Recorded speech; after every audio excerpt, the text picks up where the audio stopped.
We enjoy having you here. This is probably the smallest class we ever have, but that's okay. We're glad to have you. We're excited about fruit production. That's what we do now. As many may or may not know, we used to be in the Christmas tree business, but because of labor and we weren't getting any younger, we decided we needed to switch gears and do something else. So the Christmas tree business treated us well. We enjoyed it. We were in it for about 15 years, and last year was our last year. But we're excited about our fruit production now, and we got a lot of folks that are coming out, and we're already getting some questions. Well, when the blackberries going to be ready? Well, it'll be a little while. But Carole's going to be starting us off on in general how to pick your site to plant a fruit tree. We're going to give you a lot of information today. We know you're not in it commercially. We know you're homeowners, and for the most part, maybe you only want to get 2 or 3 trees. Still basics is. We're going to try to just cover the basic, but at the same time, we're going to try to give you an idea of what we are doing out here and why. It was kind of a challenging year for us, just like it was for you as far as opening up the business. A lot of things we're already doing as far as having a safe food supply out here, but there were a lot of extra things that we had to do. And you might imagine what they were. But anyway, Carole, you want to go ahead and get started on site? Yeah. Let's see.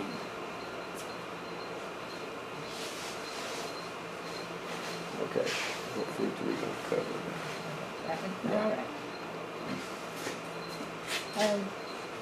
Apologize for the headband, but my face wet. It was cool. I thought it was going to be cool enough I wouldn't need it, but it wasn't warm. So anyway, I'm going to talk about different fruits. First of all, these days feel a little weird because most years we start off talking about Christmas trees and wreaths and our shop, but last year we had already talked about it and made the decision. Last year was going to be our last year, and then for several reasons.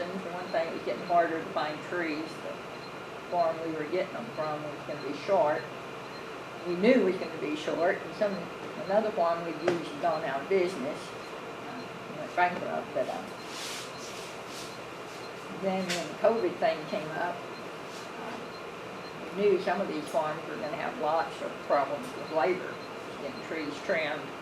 And then when it comes time for cutting them and loading them up, we didn't know what it was going to be like. So we were kind of glad we had gone ahead and made that decision. But it does feel weird.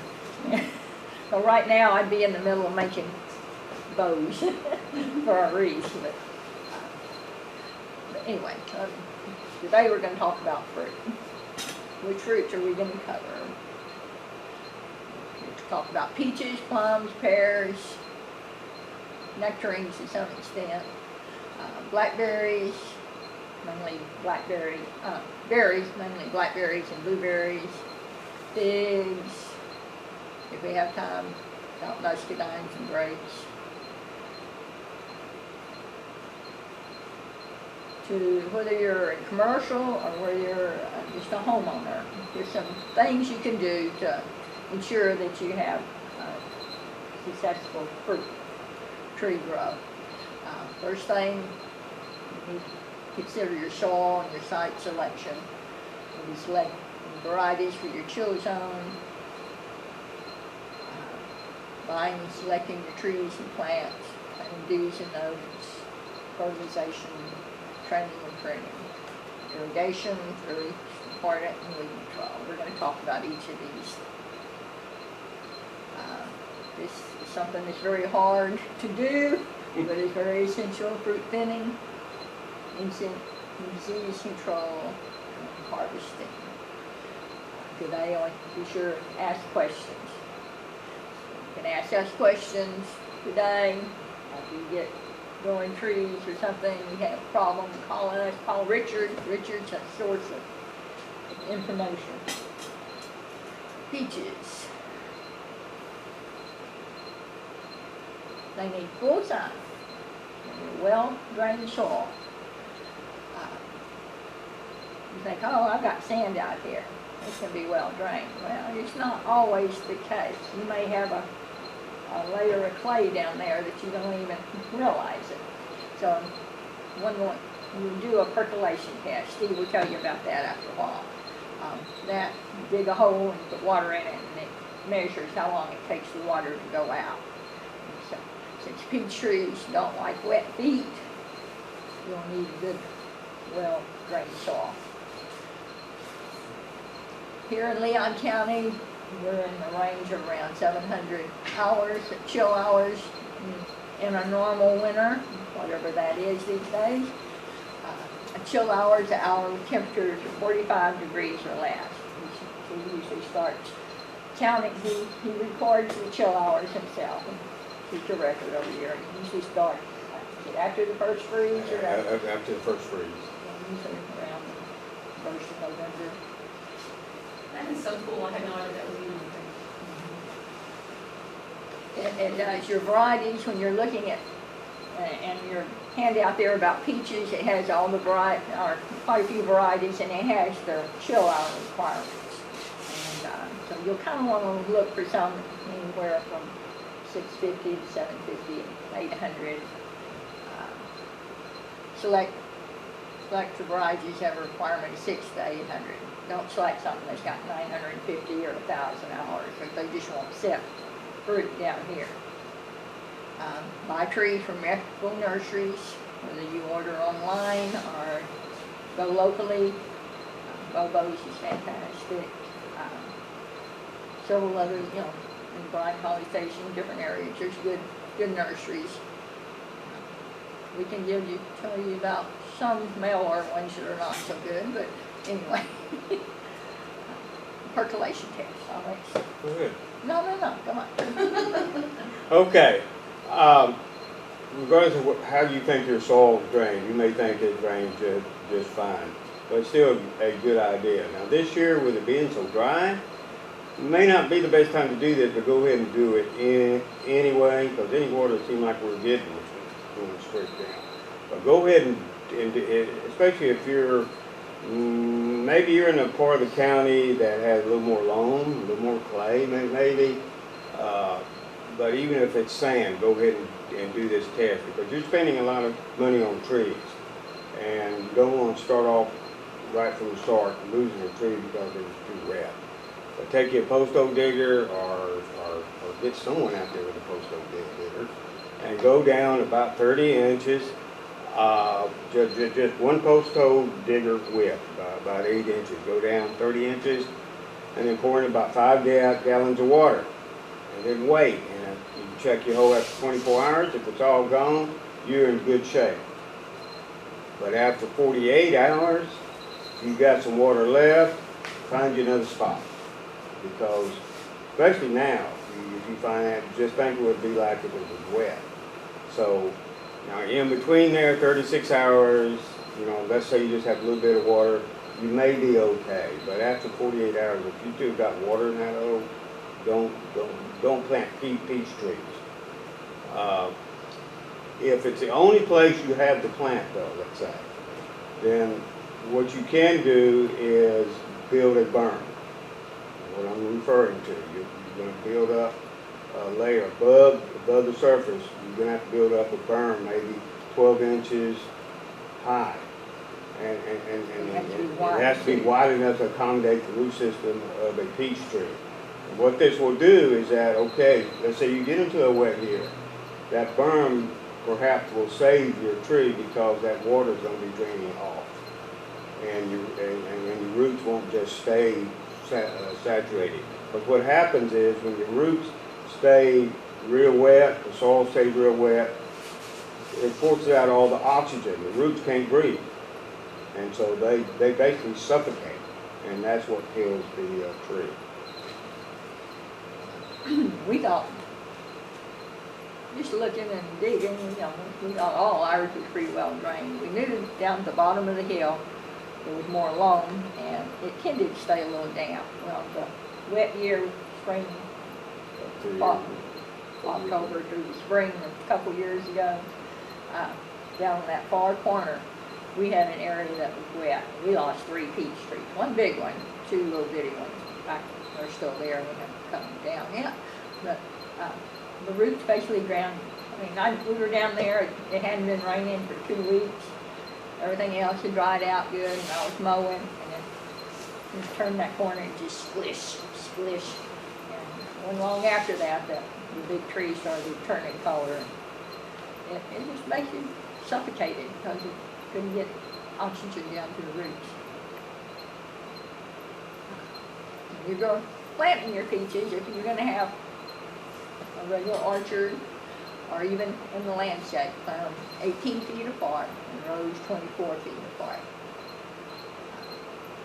The rows are more important if you're going to be driving the tractor and mowing in between. There's two types of peaches. There's cling and freestone. That is, if you ever had a cling peach, the flesh sticks to the seed. Freestone, you can cut your peach in half and just twist it and it just comes right off. A clingstone, you have to cut it off the seed. Now they have, in the list, they'll have a semi-free and a semi-cling. For all practical purposes, they're still a cling. You can, I know with the gala, you can, if you're cutting them with wedges, you kind of pop the knife and it will pop it off the seed, okay? But just kind of think of them as a thing. Peaches are self-fertile. Some fruits you have to have 2 different varieties to pollinate. You don't have to do that with peaches. Varieties are listed in your handout there. Select the varieties according to your zone, number of chill hours you have. Also keep in mind when your peaches will ripen. Peaches can ripen in early June through July, even into August, depending on the varieties you pick. Ours are pretty much from mid-June through the end of July. There's some earlier peaches that get ripe as early as mid-May. The flavor rich, there's a couple different types of flavor rich. We had one, we liked it, but it was the big one that drowned. And it was making probably about end of May. Texas Star, there's a series of new ones that are lower chill hour requirements, from 400 to about 650 hours. They're Tex Star, Tex Prince, Tex Royal, Tex King.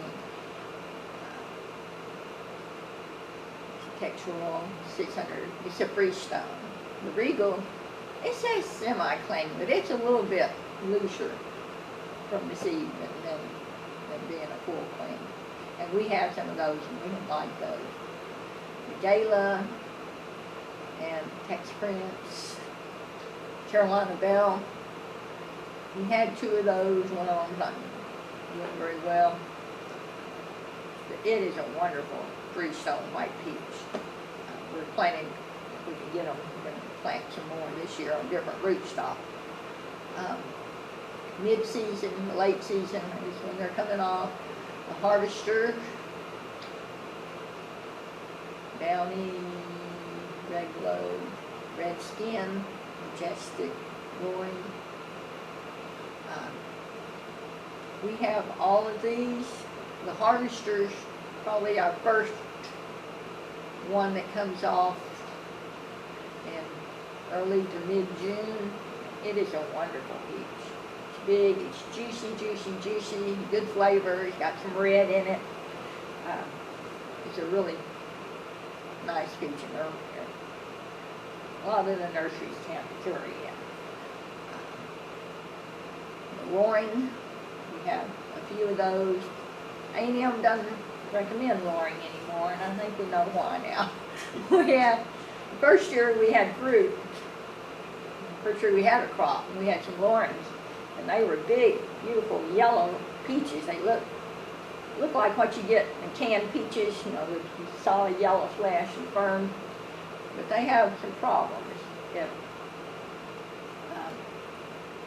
I don't know if you're familiar with pitch split, but if it's been dry and then it rains or rains a lot, the peach and the peach itself and the seed are growing at different rates. And I can't remember if the peach is growing faster than the flesh or if the peach itself is growing faster than the seed, but it pulls away from the seed, and so it makes a big bruise inside. And then your skin will split on the outside, bugs will want to get in. But It also has a suture. Roaring peaches has a suture, in Yeah. other words, a Ridge. crease, so that might better. And again, doing this ripening, it tends to want to pull apart, and you get insects want to come in. So it's a wonderful, big, good tasting peach, but it has, in our opinion, too many problems. So we are not going to plant any more Laura. Red Love's another peach. It's a little bit higher chill hours. Redskins, probably the latest one producing in that group. The Bounty and Majestic are both nice big peaches. They haven't been real heavy producers yet, but we haven't, last 2 years we haven't had full crops. No, we only had a 30% crop this past year, and the year before that we only had about a 30 to 40% crop because of late freezes. So we still don't know what a full crop is. They're going to try a few of the new varieties, you know, on A&M's website to come to list some of the new ones, these new zest peaches, the Fire Zest one, Golden Zest. But I know last year we couldn't find them, so I don't know if they'll be more readily available now. And there's a Smooth Catch and Nectarine. These are the ones, varieties we're growing. And we took off the flavorants, the Regal. And the Regal's a good flavored, Gala's good flavor. Well, we've been pleased with all of those. Like I said, the Redskin's the latest one. It doesn't come off till like late July. Carolina Belle and loved. The White Delight 4, it's a development by A&M. They have White Delight 1, 2, 3, 4. And there's a difference in whether they're cling or semi-cling when they're coming off. We did this one because it was later. It doesn't come off till around the 1st of July. But boy, those trees produce. You have to thin like crazy, and they're still loaded. But if you don't thin them, they're not as big. They're a good flavor. They're not as juicy. They're a firmer flesh. They're not as juicy, but people that will buy them, they really like them. It's getting people to try them the first time. Some people say, oh, I don't like white peaches or something.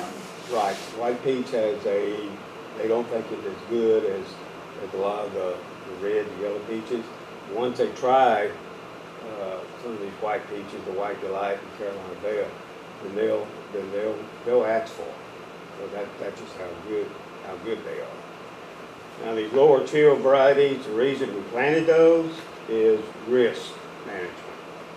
We wanted to put in some low chill peaches, and believe it or not, that may be the only ones we have peaches off of this next year because we're predicted to have a very mild and dry winter. And so if we only get 500-600 hours, last year we got over 900 hours, which is great, but we still had the late freeze. But if we only get 500-600 hours, some of these other varieties, Majestic, some of these 800-hour peaches, they're not going to do well. Either they'll set a very light crop, or they won't set any crop. We had some pictures further on. Yeah, so that's why we went ahead and included some of these low chill varieties, so that in case that happens, we would have at least some production. We had some this year off the Yeah. Texstar. And they're good. They were good tasting peaches. Bobo's carried some of those. So don't be afraid that even though we're telling you to stay with 700, don't be afraid to try one to that maybe a little lower chill. There's a chance they may bloom out too early. Yeah, but, that's a the risk of them but though, it's is that they not- tend to want to bloom earlier. So that's a risk on that side of it. So basically, we're just hedging. Yeah. Peach rootstocks. You want to talk about Yeah. that? Peach trees are grafted onto a rootstock, okay? Regardless of where you buy them, they're grafted trees. Most of the peach trees sold here in the last 20, 30 years, particularly here in Texas, most of them been on Nemagard rootstock, and that rootstock is well suited for sandy soils, low pH, and nematodes. Rootstock has a lot to do with how well that tree grows, how productive it is, and how long that tree lives.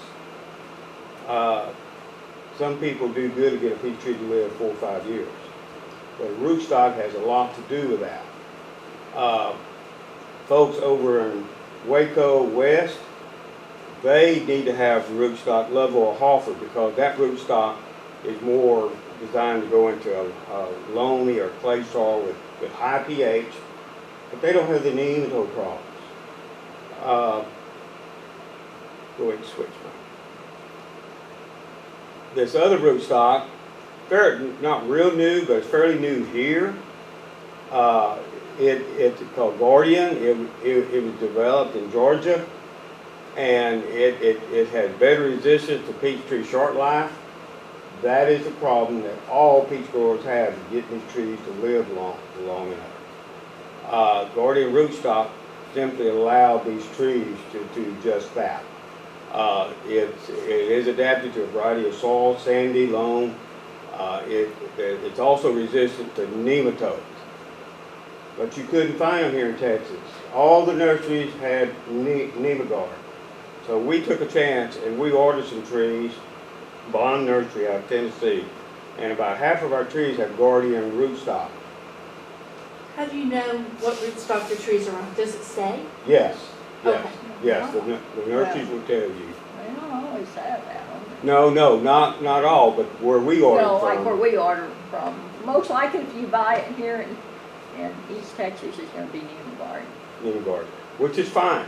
That may be all you can find, and Nemagard is okay. But I'm beginning to shift my thinking that Guardian might be a better rootstock now. They And have so, improved the Guardian from what it used to be, Yeah. I think. but whether you can find it, but most of the time you go into a nursery, some nurseries couldn't even tell you what rootstock they're growing in. Some will. But I just wanted you to understand what rootstocks were and why they were important. To the average homeowner, it may not make any difference to them. Well, if you order something online or from a catalog, like say Stark Brothers, they sell peach trees and some of the other fruits. They have a standard, Yeah. semi-dwarf, and dwarf. That is dependent on the rootstock. If you have if you're wanting a tree for a patio container, you use a dwarf, and it will never get over, say, 6 foot tall. But that is, the rootstock they put it on is what determines that. The top of the tree is probably the same as what a standard size tree is.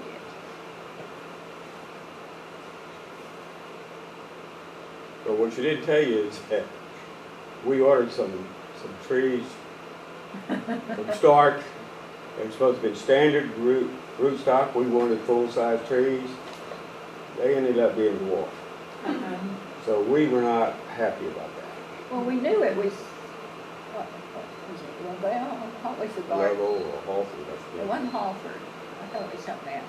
And But anyway, we knew it was different, but that was what they offered it on. We wanted the Carolina Belle at that point. We got them in some gala. That was we ordered 6 trees, I think. But looking at the trees now compared to the other varieties, there's just no comparison. I mean, I can show you. one's like this and the others are. And they take They're actually grafting a limb onto, where are they getting the roots? Well, a lot of the rootstock comes from plums, believe it or not. Oh, really? Yeah. But I can't get any more specific than that, but that's a lot of the rootstock is grown by different people. That's what they grow. You know, you can do some grafting on the individual limbs and get different varieties. Yes, you can do that if that's what you're asking. Yes, you can, but just be patient. Well, I have a pretty good sized peach tree that's probably, I'm gonna say 7 to 8 years. Mm-hmm. And I was just wondering, when you said graft, if you just take a limb off of it and try to root it, or how does that work? No. That's not. When we We're say, talking about, you know, the original stem graft. yeah, we're talking about the We'll show you original, the and picture we'll of it. show you what we're Yeah. talking about. But no, you can't take a piece of a peach tree and try to root that. Just like suckers. Are you familiar with suckers that like to come up? Don't plant those. People think, well, why don't I just take one of those and replant it? Because it won't have the rootstock that the parent tree has. And so it may not even produce. And sometimes they're off of the rootstock, so you can get something. Yeah, and then if it's off the May root, not. yeah, in that Get case, something. yeah, rootstock is completely different. We get a lot of ours mail order, our peaches particularly. We use several different nurseries. We're pleased with some, not some, not so. Don't use Bob Wells. But they'll come UPS or FedEx in a long box, bare root, exactly that. They'll have either some damp straw or some filler or something around the roots. And you get them, open it up, make sure it's damp. If you know you're not going to plant them right that day or the next day, if you think it can be several days, heel the plants in. Basically what you're doing, you're digging a trench with a slight angle to it, and you're just line your peaches up. Use it as a sharpshooter or a shovel. If you've ordered several varieties, something like, let me back up. If we order quite a few, well, we may have 6 of one variety. Keep those 6 together. Don't scatter them all out. You dig you another trench if you've got 6 more of a different variety. But anyway, you dig that, spread the roots out. Make sure they're not cramped. Bring it deep enough you're getting down to where the below, see, that's where it was originally planted. So you kind of cover that up with a little straw so the roots itself won't dry out. And just put them side by side. Then put a little bit of dirt, fill in with dirt about halfway. Take your water hose, wet it down. Then add more dirt and wet it again. So basically you're keeping your roots wet when it doesn't dry out before you can plant. Here's an example of peach tree roots. Some are better than others. These have a lot of pretty good sized roots, but it doesn't have a whole lot of root hairs. It's probably got enough, but personally I like quite a few. This was just a little bitty tree. It was like an 18-inch tree, but it had a tremendous root system. Okay, you're ready for planting day. While you're waiting, while you dig your hole, put your trees in a bucket of water with a little bit of some root stimulator in it. Again, you don't want the roots drying out. In fact, we usually let it set about 30 minutes so the roots will really rehydrate well. Dig your hole. Here, you want to talk about that part? Doing good. We're still Christmas tree farmers, and we measure out and put flags. So if you see flags in the picture, that's why. Use buckets, root stimulator, And you can get it in the quart size. If you have very many trees, I would say go to a place like Producers Co-op. They have it in a gallon and 2.5 gallon. It's a whole lot cheaper than buying that many quarts. But I know Bobo's and feed stores carry the quart size. If you're just doing a few trees, that quart will do you. Dig your hole. You want it as wide as your roots are, and deep enough to cover the roots, get to the original planting level. You may have to dig the hole deeper or wider, put it back in your bucket of water, dig it out a little more, and test it. You know, spread out the roots and see. You don't want to bend them way back. It doesn't hurt to curl the tip a little bit, but you don't want to bring it all the way around. Okay, he's pointing there to he's probably pointing there at the well, actually that's the area right below the graft. But there's the graft. There's a better picture in the next one now. See, the trunk will come up and it'll make kind of a little crooked. That's where it was grafted on the rootstock. From here below, that's the rootstock. And from here up, that's the actual peach tree, desirable peach tree. You don't want to, whatever you do, don't plant below, don't put that graft underneath the soil line. It has to be up above ground. And preferably put the soil about to where the original planting level was, where the color changes there. Take the tree back out. We use about a tablespoon of Osmocote, which is a time-release fertilizer. It won't burn the roots, and about a tablespoon of mold mask. It's basically a gopher repellent. And it's made out of castor oil. But we put it in. I usually sprinkle a little more dirt on top of it, and then we fill the hole with a little bit of water. Let the water soak in. This is especially important if it's been dry. This is taking air bubbles out. After the water gets back to the bottom of the hole, then you're ready to get your tree. Take it out of your bucket, put it in your hole, hold it upright, or straight, and add some soil. Fill it up about halfway. Now, we use our fingers, our gloves, our hands, and kind of pack it down. We're trying to get all the air pockets out. And then we bring in a little soil and pack it down. When you got the hole about halfway full, add about half a bucket of water.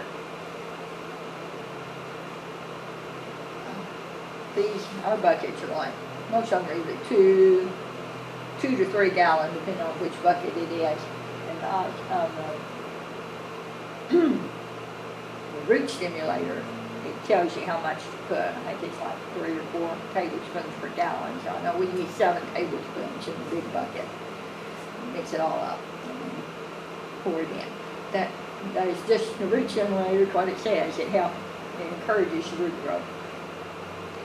Okay, after all that water is soaked back down, then you bring in dirt and fill in it, fill up your hole to where it's turned color there.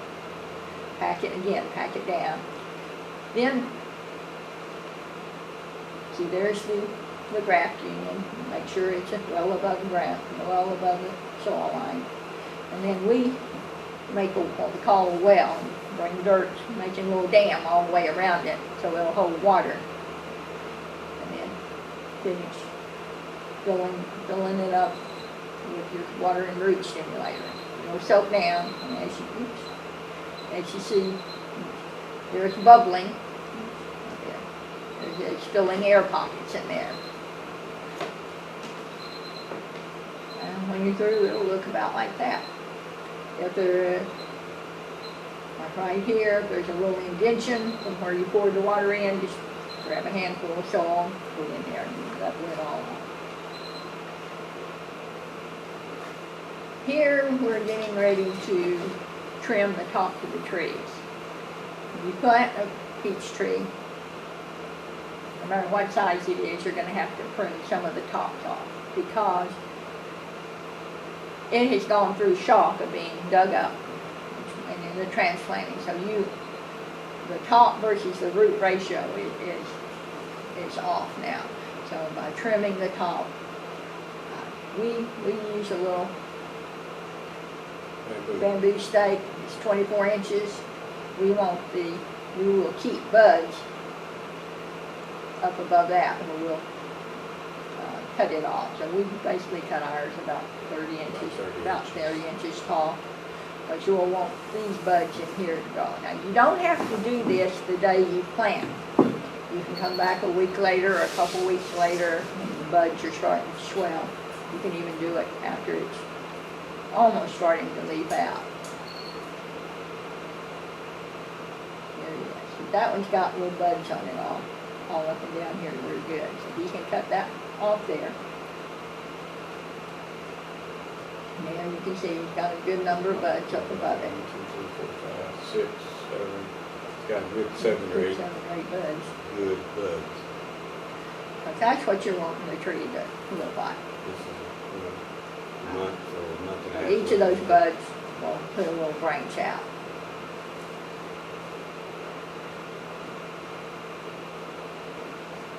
Okay, let me back up.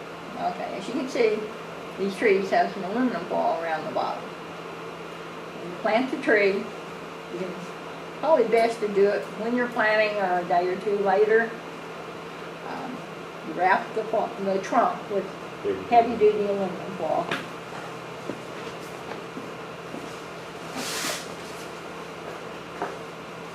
Maybe off-brand, dollar store brand, whatever.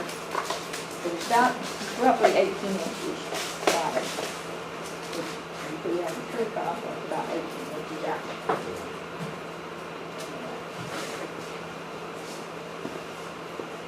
Here you can see Steve's doing. You tear off a piece about 12 to 15 inches wide, and you'll wrap it around your trunk.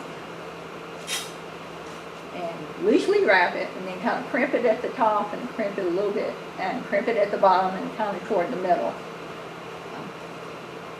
This is not something you want to do when the norther's blowing 20 miles an hour. Do it on the day when it's still. And no matter how well you do it, after the first norther, you're going to find aluminum foil around. It's come off. So you just pick it up and rewrap them. Don't do it real tight. Just kind of crimp it a little at the top and in the middle and at the bottom. Don't bring the foil below. Don't bring the bottom of the foil below the soil line, because it can girdle the trunk. So later on, when you take the foil off, make sure you don't have anything left below the soil line. Why? For several reasons we do this. First of all, it helps prevent sun scald. Young trees, the uneven heating from the sun, it can make the bark crack. It also protects the tree from rabbits. When you plant these trees out there, rabbits and mice and field rats, they notice, hey, there's something new out here. And they may nibble on the bark. So this aluminum foil wrapped around will help protect that. It also keeps water sprouts and suckers from growing. Okay, on your trunk where you planted it, there may be little buds down there. If those buds are coming out, it's taking energy from the upper part where you're wanting it to grow. And so by putting the aluminum foil on, it either prevents them from coming out at all, or it slows them down. You can always loosen, if it looks like you got something in there, open the foil and nip it off, and then put the foil back. Also, if you're going to be using herbicides for weed control, Roundup, this aluminum foil helps protect the trunks. You don't want to go crazy and spray the whole tree, but just bring it down low. If you accidentally get a few drops up on the trunk, if the foil's there, it won't hurt the tree. Again, like I said, wrap it loosely and then remove it early winter. We usually do it around Christmas, after Christmas, because that was normally when we had time. And there's, those trouts here, right at the very top, it's kind of crimped in a little bit, and then about halfway down, it's kind of crimped in a little more. But you don't want to just squeeze it really, really tight, because you need a little bit of airflow around it, and you don't want it actually rubbing the trunk too much. I'll let you talk about fertilizer.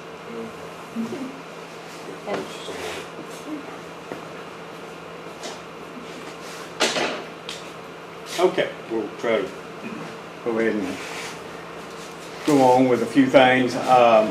Yes, you do fertilize peach trees when they're young, but generally we like to wait to see we get some growth on them started. Not when you first plant them. Not when you first plant them. You're only using osmocote. That osmocote will help without burning the roots. But starting in April, by then you're hoping to have some pretty good growth on these trees. Use about a half a cup of 3:1:2 ratio fertilizer, 15:5:10, 16:6:12, something like that. When do Use you it. plant the trees? I'm sorry. I'm sorry. When are you planting the trees? Normally mid to late January, early February is when we're planting. Thanks. So it'll be several months before you'll be doing a regular fertilizer. The place of fertilizer, not just right around that little tree. You want to go out about 12-16 inches and distribute that fertilizer out that much of an area, because you don't want it concentrated right there where the root ball is.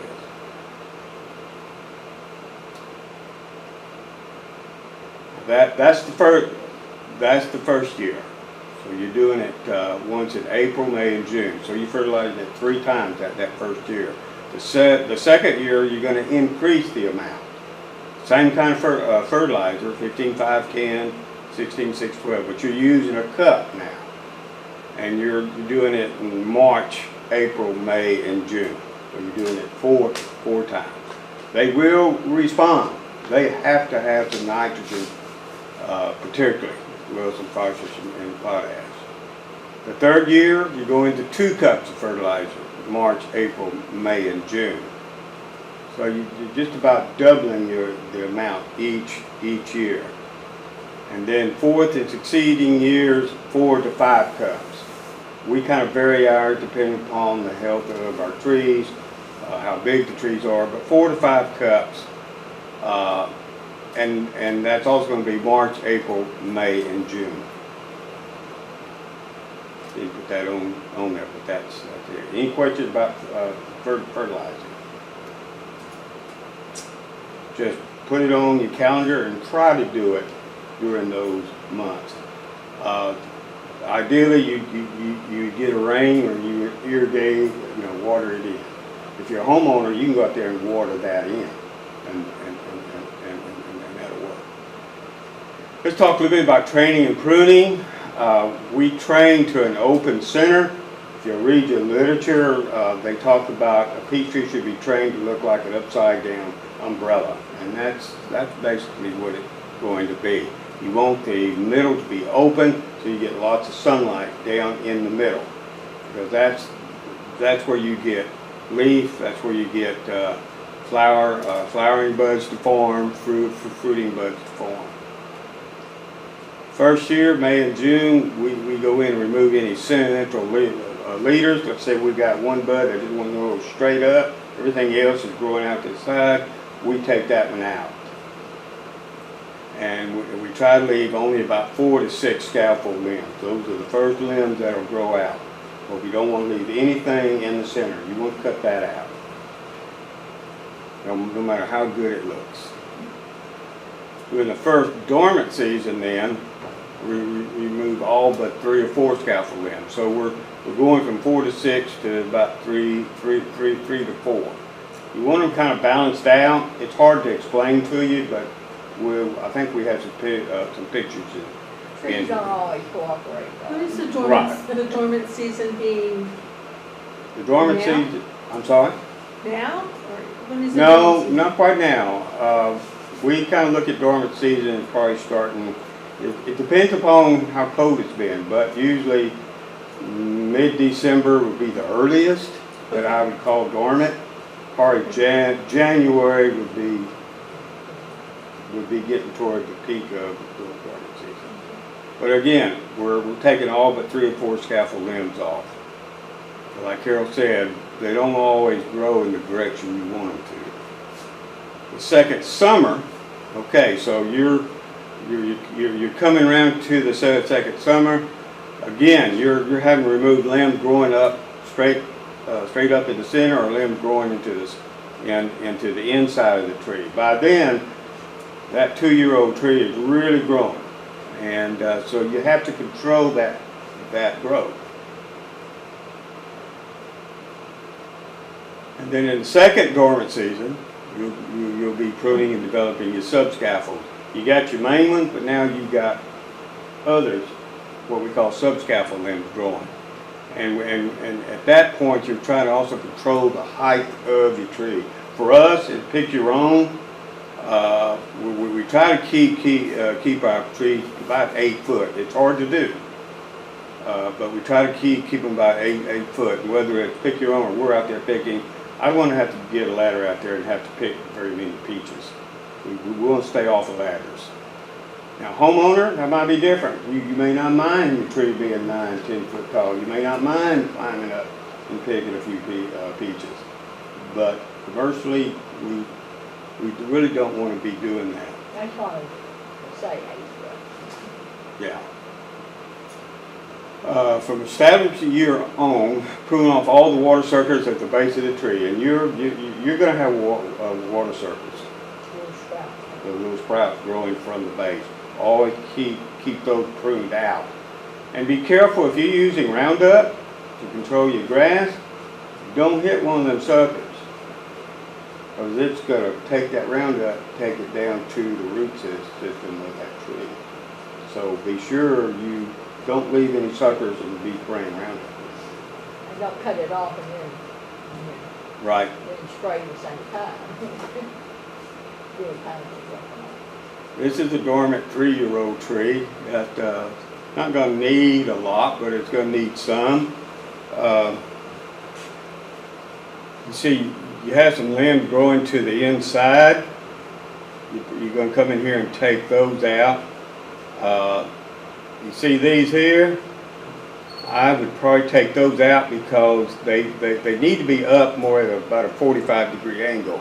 Because once they leaf up and you have the peaches on it, guess what's going to happen? They're going to droop until they're touching the ground. So you want to take those out. And then we will come in here and tip prune these, just to control our height. Again, we go in and try to get anything growing up through the middle. We want everything growing to the outside. I'll just kind of leave it at that. Try to keep it as simple, but you kind of get the idea of how you ought to be pruning your peach. Plum can be pruned very similar to this. There's your suckers. We're busy. We're in the summer. We're constantly doing that. That's what we refer to as a sucker. I have a question. Sure. I have a peach tree. I have no idea how long it's been there. I mean, years. It's never, ever been pruned. Is it too late to start? No. Okay. But be willing to give up some production. If you do some major pruning on it, try to get it back to a more normal looking tree. You can still do that, but just don't expect as much fruit because you're having to cut out fruiting. Fruiting, the peaches are formed on the previous year's growth, okay? So here we're coming here to dormancy, we're cutting that back. Yes, we are cutting back wood that would be producing peaches, but we still have to do that in order to control it. You may not want to do it all at one time. It actually No. looks like You do a it over shrub. It doesn't even couple look of like a years. tree. It looks like a shrub. Like Carol said, And even if you're going to do that, kind of do it gradually, do it over maybe a 2 or 3 year time, because you just go in there and cut everything out, just leave the 3 or 4 branches out. It probably didn't go in the shop. It has never produced good fruit, ever, ever, ever. Maybe 5 peaches a year, maybe. And we've never eaten them because they don't ever get ripe. Well, a lot of it's sunlight. The reason we keep that middle open is that unless it gets something, those limbs get sunlight, they're not going to set fruiting buds. Okay. You have a lot of leaves, great looking shade tree, but you don't get many peaches set. I have never fertilized, so would it hurt to go ahead and do the 4 cups when it goes dormant? Not when it's dormant. Wait till March. Okay. These are older trees. I only have 1. Okay, March, April, May, and June. Okay. Okay.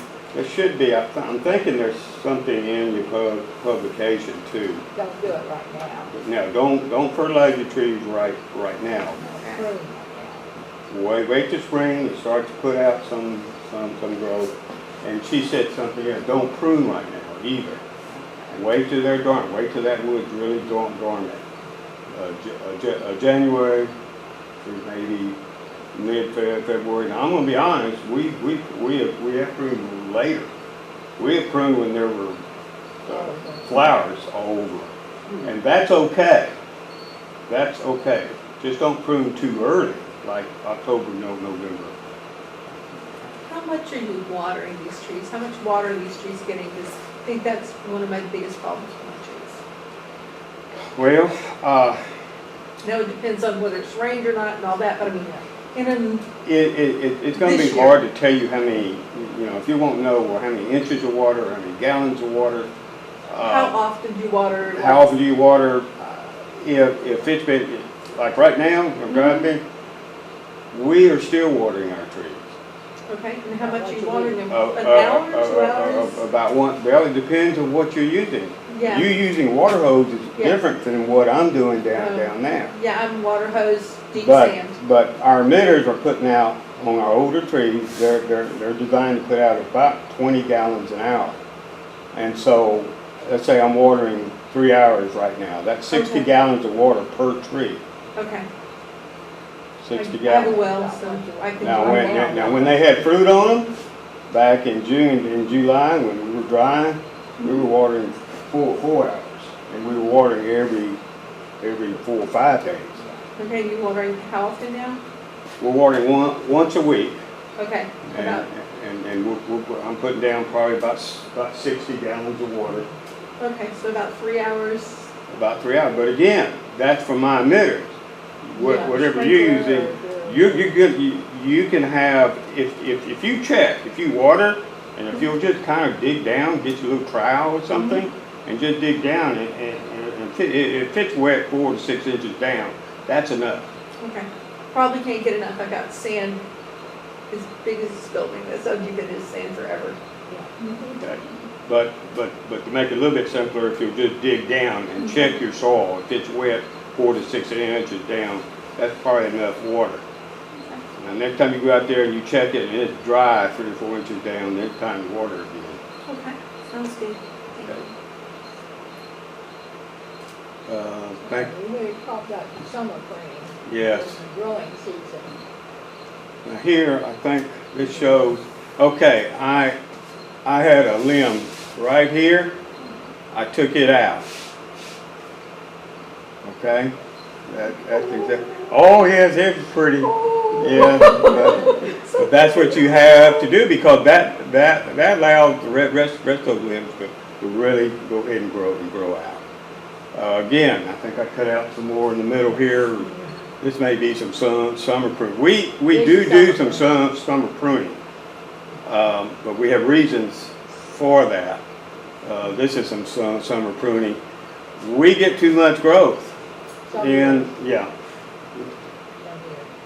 some years, and so we have to go in and kind of control it. We don't do a major pruning. This is just cutting out a few limbs here and there. We're trying to keep that middle open, because by July going into August, the peach trees are setting another crop. They're already developing their flower buds, their fruit buds, and their growth buds. So I want plenty of sun getting down in the middle of those trees in July. We do that in June. Try to do it in June, yeah. Um, Don't wait till July or later because it's so hot and dry then. It'd be you're too gonna stressful More on 'em. stress on your trees. You still have it Also in the wrapped. summer pruning, you can do some limbs that are maybe hanging down too far.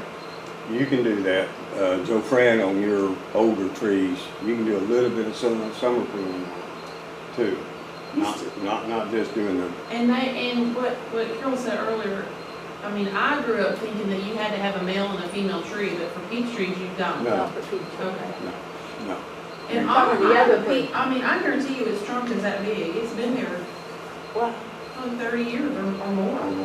And I guess it's possible also, it could have been from a peach pit that was thrown out there and just it could very well root be. and grown. Yeah. So you might not ever get a good peach off. Yeah. That's true. That's true. Have nothing else, just tip. Do Right, some so tip this year I'm pruning. gonna do all these little tricks, and if it doesn't work, then If I'll it doesn't know. work, then that means that tree probably, Richard said, that may have come from, Okay, okay. You still have it wrapped. What is it wrapped with? Well, now that one, I think that one isn't wrapped, it's painted. Oh, yeah, painted, we'll okay. we'll Okay, talk good. about that. But But you see, this was in June, and, you know, I'm cutting, it looked like a lot, but it's not. But mainly, I'm just trying to thin out the inside. It's more important to know why you're doing it, too. Anything there?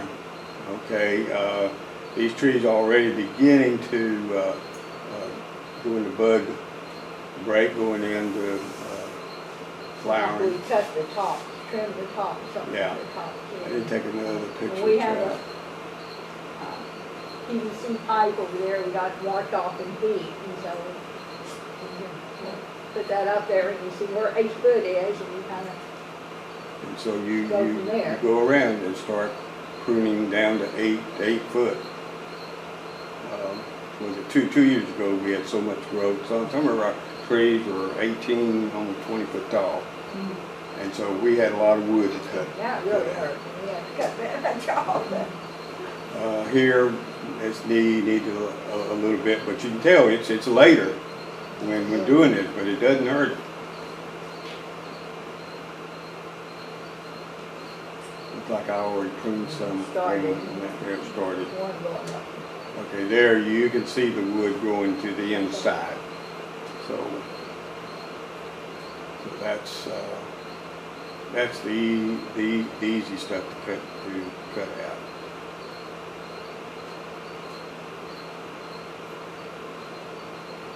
Have good pruners.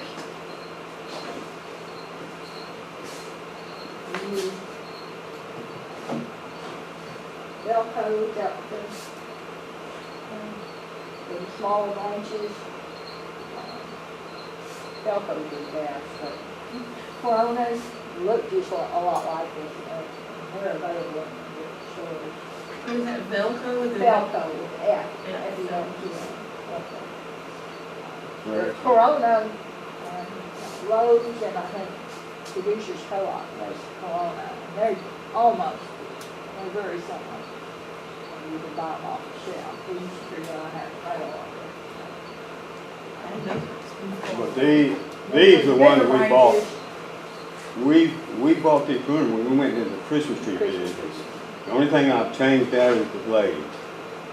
And that's been 20 years Wow.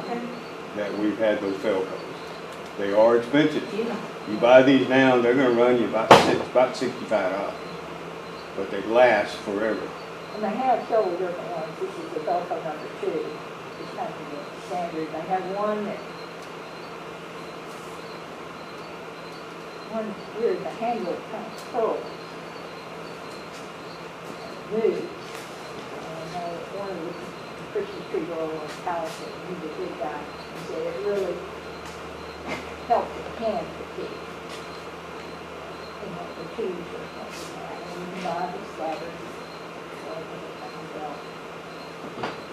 As you can see, they're pretty well huge. We have little bypass tuners, these are Coronas, they use. They cut pretty good sized ones. And You have a pruning saw, the bigger ones. No, I didn't bring that. We didn't get it out. I guess I know what it is. Anyway. Okay, we'll go ahead and move on. We got several different ones over there. Yeah. But anyway, we've already kind of talked about watering some. You're definitely gonna have to water your newly planted tree. Your well will help with that on a new tree. You can just kind of keep water. Just keep it moist, mainly. Again, when it gets dry, 2 or 3 inches down, then it's time to water again. Mature tree bud break. We make sure those trees got adequate moisture when they start breaking bud. They need it then. Fruit sizing and flower buds for the next year. That's why we can't let them dry out in July and August. We have to keep watering, even though there's no fruit load on them. We're growing the next year's crop. Final fruit sizing and ripening. Again, May, June, July, when that fruit is sizing, and if we're dry, we have to irrigate in order to get that fruit to continue sizing. Food storage for the tree, we try to keep our leaves on the tree until the very first freeze. And I think we've done pretty good with that this year. We've still got a lot of leaves on our tree because it's continuing putting food energy down to the root system. It's going to need it next year when it leaves out, starts to put buds and so forth. It needs that energy to do that. And so we try to keep the leaves on. Irrigation's important any time, but these are, it's especially important these times. I totally did everything wrong when I planted my trees. I really, truly, looking at this like, especially the water thing. Only has a few leaves on it still. Should I just forget those trees and just start again? Or do you think if I continue to water it, if I start doing more things right, watering No, it down? I wouldn't give up on them. Okay. I'd go ahead and water them. Planted last year and just like. And they may have enough food energy, but they'll just go ahead and leave back out next year. So don't give up on them. Okay. Yeah. That's what you might try to, next spring, when they start to put out, you might want to give it a shot of root stimulator. Okay. That's the only thing I did right. I put root stimulator in water, but I haven't done anything. You might try giving it a couple shots of root stimulator. You want to hurry and get the young. Just give it a chance and see if it comes out and leaves out. And then if you say, well, it's not, then There we we'll go. start over. But give it a chance. You can use a drip system if you want to. You can buy poly pipe, or you can get the flexible ground hose, as I call it.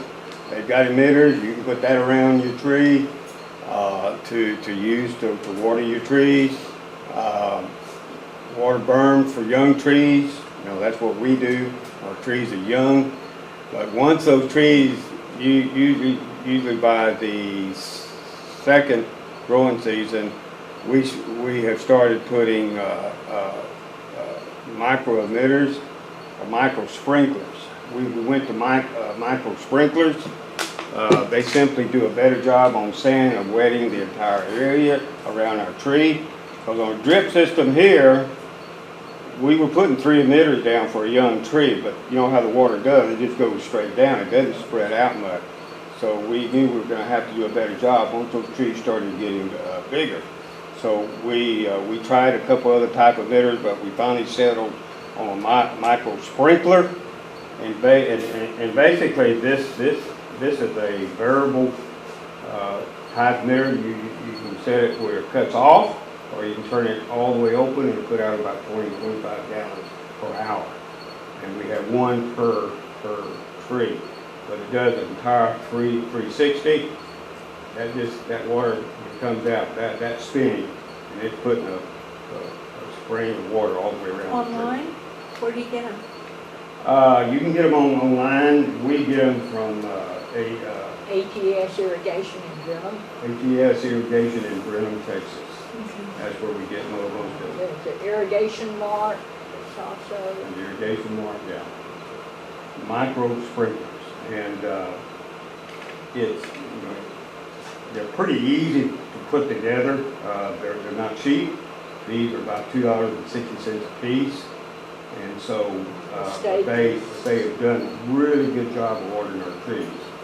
So we're gonna stick with them. One per tree? One per tree. We use 1/2-inch poly pipe that goes down the row. We drill a hole. I just take my drill, I've got a bit designed for these holes. You put the tube on, there's a connector that goes on one end, and then you just pump, you just push it in, and it's there. Now they're not maintenance free. They do stop up. I spent more time yesterday on stop, and if you they'll get stopped up here, they can get stopped up there, but for the most part, they'll run year round. You can't have a lot of weeds and grass around the tree, but they're not going to work. You got a little leaves and grass, guess what happens? It keeps it from spinning. So, as I said, they're nice. You don't have to use them as homeowners. You can use the hose with the lid in. You can use just a regular, lawn sprinkler if that's what you have. The main thing is get water to them. It doesn't matter so much get it out what you use. to and past the drip line tree where the last branch and leaves are, past that. That's where it's taking up water. Do y'all have a well? And we do, but we water off the community water. So Our well's not. we have to buy our water. So we try to be as judicious as we can, but when the trees need the water, we're putting it. That just shows one of the little drip emitters that we put on our young trees. Put 3 per tree in the young. There's your micro sprinkler. I talk about weed control for just a few minutes, and then we'll take a break. Weed competition for the leading cause of not being able to grow any kind of fruit tree, not just a peach tree. Keep the area around the drip line free of weeds. We do not use tillage. Don't take your tiller to do it. You can use a mulch. Mulch it's a way of helping control your leaves. Wheat straw, pine bark mulch, leaves. We have used some pine bark mulch, more so on our berries than we have our peach trees. But you can use pine bark mulch around your peach trees, and it is an excellent mulch.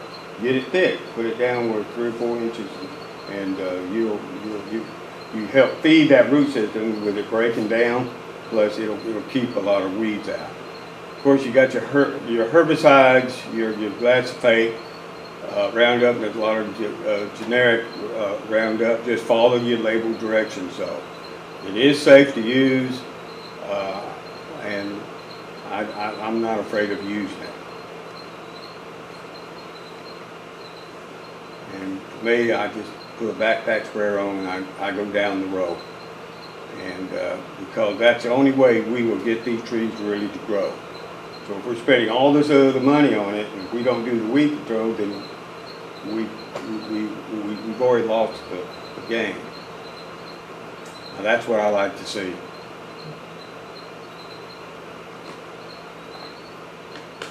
We already talked about mulching, why you might want to do that. It does keep the soil cooler, improves moisture retention. You won't have to water as much when you're using mulch. So I do like mulches. Carol's here. She's putting some pine bark around some of our couple of our fig trees. They don't look that good now, but at one time yeah. We've had a hard time growing figs in the sandy soil. The cold weather got these the following winter. Lack of chill hours, delayed leafing in the spring, little or no fruit set. The fruit that do set, they may end up falling off, and it does weaken the tree. So that's the reason we're you talk to any fruit grower, and they're gonna tell you chill hours is important. But it's not very well understood by homeowners. This was a gala, one of the gala trees we had down at the bottom Yeah. of the tree. This is like in April, This is late April. and you said there's just a few little leaves on it. Just a few little leaves on. You can see the other tree in the One back, tree back. in the background. We went to another farm. I think This this is our is. friend Swan at Hillsborough, he's a big commercial. Yeah, Big a picture couple on thousand trees. His trees didn't look that bad, but they just did not have any fruit on the Yeah. harvester. Great looking foliage, but not a Nice, peach big hardly one. on. But then the other variety, I think it was the Redskin it showed, see, it didn't have. Now Redskin, it didn't even leaf out like it was supposed to. That's not normal. But that's what low chill will affect you. We paint the trunks of our trees each winter. Usually it's late December before we get it on. We may try to get it on a little bit earlier this year. Usually during the Christmas break. Yeah. This is our granddaughter helping us with that. Why do we paint our trees?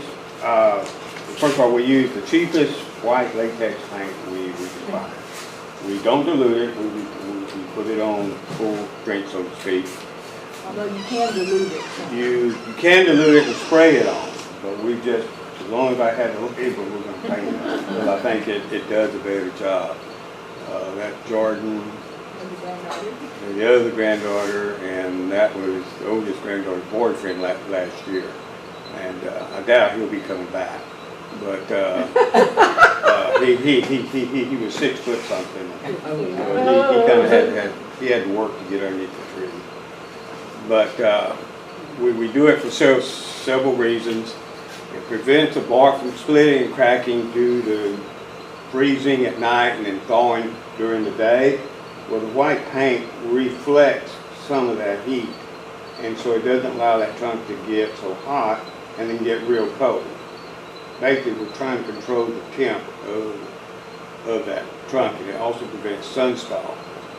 But that's where you get cracking. If you've got a bad case of cracking, that's not always the reason. But sometimes it's considered winter damage. And so the white paint helps prevent some of that. Tree trunks protecting it from rabbit damage. It also may help with repelling boring insects. Just very quickly, we do have diseases as well as insect problems. Our main diseases are brown rot, peach scab, bacterial spot. We've done a pretty good job. Last year we did a pretty good job of controlling all of these. We didn't have too big a problem. When you're in the business of growing peaches, you have to try to produce a high quality food as you can, because that's what the customers want. We are not organic. We do use some organic product, but we're not organic. But at the same time, we don't spray unless we have to, and we have a schedule. Carole alluded to a problem that we sometimes split pit.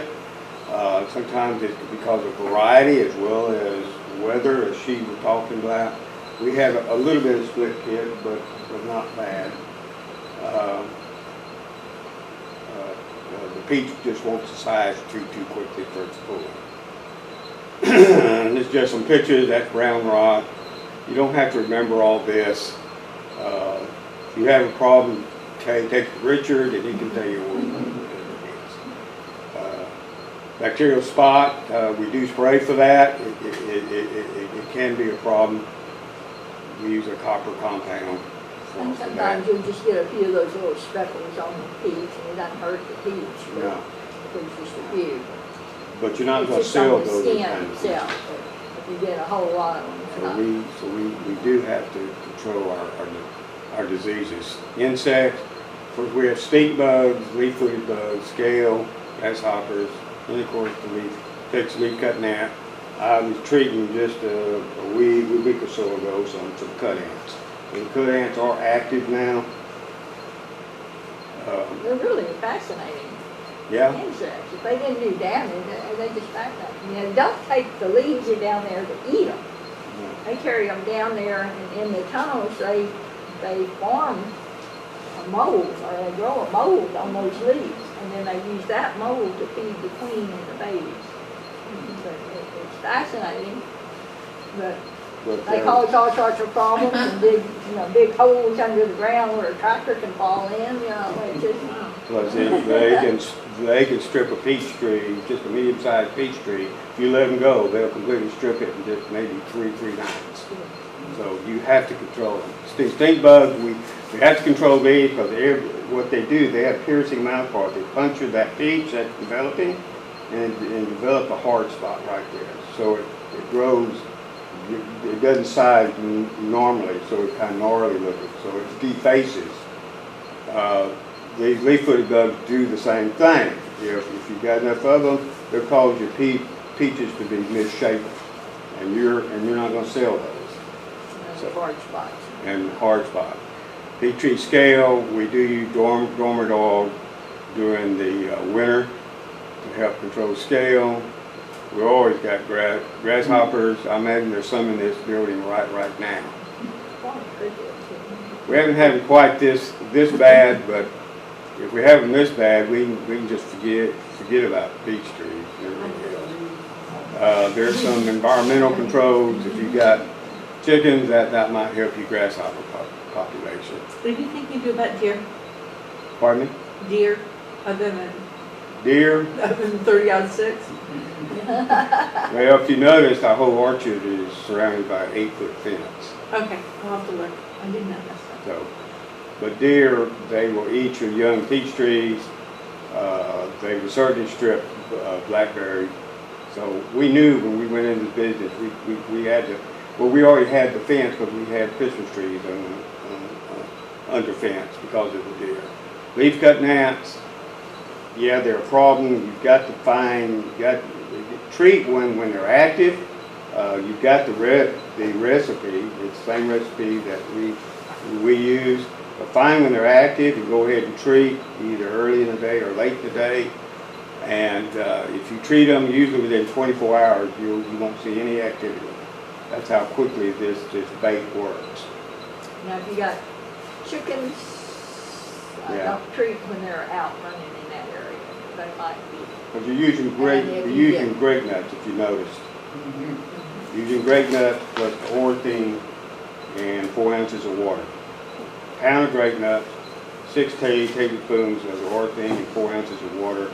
You mix it together in a plastic bag. You use it up. Don't save it.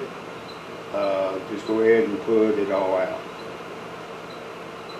Other pests. This is one of the.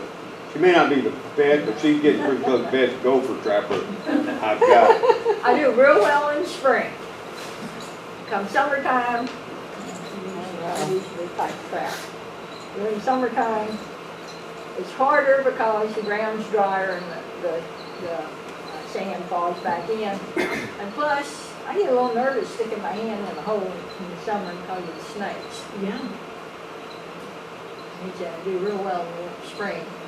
I've got to get out there right now. They've come back pretty good right now. So. These are a couple she wanted me to get mounted, so we did. We get them. I throw them out there to cats eat them. Okay, we're spending this whole time on peaches. I'll try to move on a little bit quicker. We do thin our peaches. We have to. Again, we're looking for size. That's what sells. Homeowner, maybe not so much. Maybe they want just more peaches. They don't have to be real big. But if you want good size, 2.5, 3-inch peach, you have to thin. And we do a pretty good job of thinning, although sometimes we don't think we thin enough. Just thin them 6 to 8 inches apart and don't look down. Okay. You think these need some thinning or should have had some thinning? Probably, because they're not quite as big. That's about how far apart you want to thin your peaches. The top picture before, and then afterwards. They took quite a few out, took out 3 or 4 or 5 peaches. Those are the ones I thinned off of one tree, and we had a picture. And this is just the first thinning. I think we went back and thinned it another time as well. I have a picture of a double. This is what I really don't like, are these doubles. But they will never develop to a normal peach. But yet last year we had a lot of them, and through experience we're finding out and talking to horticulturists, when you have moisture stress the summer before and you haven't put enough water, peach trees, you get a lot of these the next year. You get a lot of doubles. Now, some varieties are worse than others, but climate conditions have a lot to do with how many doubles. Whenever you see a double, whether it's a little bitty one or right there, go ahead and pull it off. There's no use letting your tree waste its energy trying to produce it. Harvesting, of course, we've been picking peaches for our customers and selling them up here. When we do start allowing pick your own, we're going to try to teach our customers what to look for when we're picking a peach. We do not assume that everybody goes down there is going to know how to pick a peach. A ripe peach. Color and firmness are important. They usually starts out, of course they'll be green, of course when they're developing, then they turn a light yellow with a red blush, and then when they're all ripe, there should not be any green on that peach. It ought to be yellow or mix of yellow and red. And usually right at the very top, and then the inside, if they're toward the tree or where it's not exposed to sunshine, that'll be the last place you start to get rid of the green color. Right around the stem, crown of the peach, which is the last place it's green. And you're still not sure if you feel a peach and it gives just a little bit of something, then it is ready. Feel like there you go. I had Carol picking peaches all that morning. Those are some harvesters, I I think. think those are harvester, maybe a few Lauren. Yeah. This is the plums. That's our plums. We train them about the same way. I'm not going to go a lot of detail. Plums do need a pollinator. That's the only thing you take away from this. They do need a pollinator. A good pollinator is Methley's a good one, Santa Rosa's a good pollinator. but we have Methley, we have Morris, Santa Rosa. and we have Santa And Ozark Rosa. Premier. And we had Ozark Premier, not real high on Ozark Premier. They just didn't They set make very well. huge plums, but they don't make very many. I'm just going to go ahead and go through the nectarines. They're not really well adapted to here. You can try one if you want to, but they are prone to having a lot of problems. And so we don't really, Extension Service has a few varieties they recommend, but it'd be nice if they set and you can get them without any problems, but A&M's come out with a new one. I think it's the Zest series. I think it is too. Or it's got this. Anyway, but I don't know that much about them. Apricots, We love apricots, but we can't grow them here. Our climate, our weather, just not suited for apricots. If you get up in the panhandle of Texas, you can grow apricots there. Now they'll sell them around here. You'll see them in the nursery, but just our nights are too warm. Our humidity is too high, and so as a result, they just don't do as well. But they do have some varieties that you can try, but setting a crop is kind of an iffy thing too. All right. Carol? Cherries, you don't grow at all here. I'm sorry. Cherries do not grow at all here, correct? Not the sweet cherries. Now, there may be some what they call sour cherries that might grow, but generally speaking, no. Okay.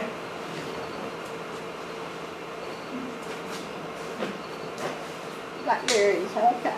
Blackberries are remember the bramble family, or cane, some places you see them referred to as caneberries or brambles. There's two types, the erect, which grow pretty well upright, and then the trailing.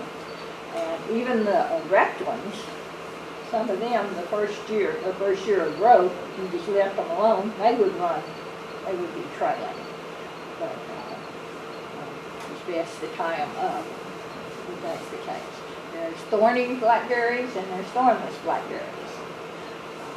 The very first thornless ones they came out with took years of breeding to get rid of the thorns and just have the fruit. Well, the first few varieties, they made, but they weren't real good, or they didn't consistently have good crops. They've done a lot of research over the years. University of Arkansas has developed tremendous thornless blackberries. We'll get into some of those after fall. Blackberries are really good whether you have a home garden or you have an orchard, or if you for business that pick your own. We have people come out and pick their own blackberries. We use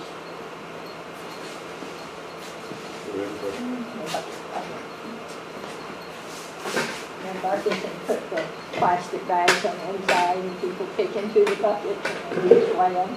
We have small buckets for kid size. Y'all been out here. I know your friend. I haven't. I'd love to. There's a picture of them. I didn't even know Blackberries are over here. Okay. Blackberries are very nutritious. They're another fruit that are extremely high in antioxidants. Blueberries get all the publicity as being high, but blackberries are very high in antioxidants as well. They handle our Texas heat very well. As long as you keep doing some irrigation, they grow and set fruit. Seasons from late May to early July. Ours usually start ripening at the very end of May, but we may not open up for you pick till the 1st of June. And some years it varies. The weather's, it may be 2 weeks one way or the other, or a week one way or the other. We had, a couple years ago, we picked to 4th of July. I think last year, we didn't make it till just to the end of June. Blackberries are biennial plants. They have two types of canes, the primocanes and the floricanes. The primocanes are what's growing right now. You go out in the field, what you see tied up, those are the primocanes. Come March, they'll start blooming and they're the ones that'll have fruit on. Then by, say, late May, 1st of June, we start getting new shoots coming out. Those are the new primocanes. Those will be what will be next year's crops, the following year's crops. And some varieties you need to trim them out or tip them back so you can still pick the ones that you have from this year. Some varieties are more so than others. Some are real good about putting out new growth. Some are a little slow. That's kind of confusing, isn't it? Yeah. Primocane, floricane. Just remember that floricane are the ones that got the blooms and fruits. Those are floricanes. And then when they're through, and all the new ones, the real green ones, those are primocanes. Like a creamy baby. Primo, creamy, maybe just something like that. Yeah. And they do very well in sandy soil. They'll grow in any type of soil. They have a pretty good range as far as your pH, anywhere from 4.5 to 7.5. After the berries are picked, you have to take out the old canes and you put them to the ground. That's not the most pleasant thing to do on some varieties, but it has to be done. And sometimes some people ask, well, how can you tell one from the other? You'll usually see the ones where they've had berries, so they have the little branches where the berries were, you can tell. And usually by the time you're pruning them out, they're browner color. And the new shoots are bright green. Do you burn them? Do you compost them? What do you do with them? We used to haul them down to our burn pile, Okay. to a pile. We call it a burn pile, but when we get so many trees or so many berries, we've had a mulcher come along and mulches the whole thing. Now, get them out of the field. You don't want to leave don't want to just throw them out and don't chop them up, because you can, Diseases. disease, you don't want to encourage diseases or anything. There's thorn varieties and there's thornless varieties. We grow the Kiowa, it's the only thorn one we grow. They're huge, nice sized I'll fruit. show you a picture of a young man that came up to, he was picking berries. Wow. See the size of that berry compared to his hand? I've never seen one that That large. is It was a cow. Couple of years ago, when he was Oh out my here picking, goodness. he was quite a bit younger, and he picked, he said, "Mom, this is a monster." She said, "Okay, put it in the bucket." "Mom, this is a whopper." You see it? Okay. That's So after a amazing. few minutes, Oh, he came over and looked, his bucket was empty. He ate all of it. Next thing I knew, it was in his mouth. Now, these have a lot of taste, No, they even though didn't. they're No, not. they're not all this They're not all big. This is this kind of unusual. The exception. But, It's beautiful. But these, I mean, we But- big ones. Wow. They're real heavy producers, real vigorous plants. They fruit from late May to early July. They're the one that's the least fun to take out the old stalks.